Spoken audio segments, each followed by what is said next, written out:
A wealthy man was swimming in the 58th floor suspended pool when he suddenly spotted a bald man beneath the pool. At first he thought it was a hallucination, but then the glass shattered unexpectedly. The tycoon desperately tried to swim back to the edge, yet a powerful suction force trapped him completely. As the glass collapsed entirely, he plunged into the abyss with the rushing water. Meanwhile, the bald man calmly packed his tools and walked away without a second glance. His name was James, the industry's undisputed accident specialist. Now only one final assassination stood between him and retirement. His employer handed over the target's profile, explaining this man was his sworn enemy. The target controlled Africa's entire arms trade, currently hiding in an island prison 112 kilometers away. The prison was built on a 100-meter cliff, surrounded by shark-infested waters, making it nearly impossible for enemies to approach. Not to mention, he was constantly guarded by heavily armed soldiers, making an accidental death seem like an impossible challenge. But of course, this was nothing for James. He tracked down a local fugitive who resembled him, tattooed identical markings on his face, and forged the convict's identification papers. The next day,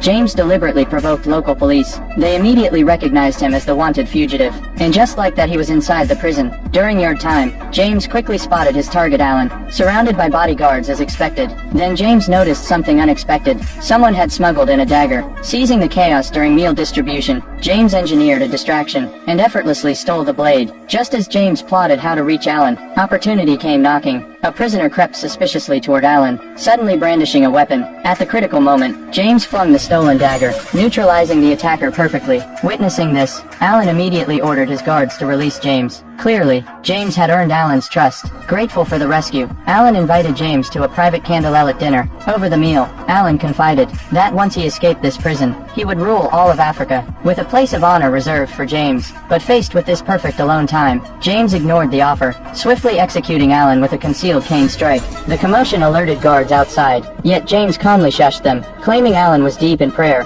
The guards saw Alan apparently praying, and respectfully withdrew, unaware James had posed the corpse using the cane. Thus the assassination king's career concluded flawlessly.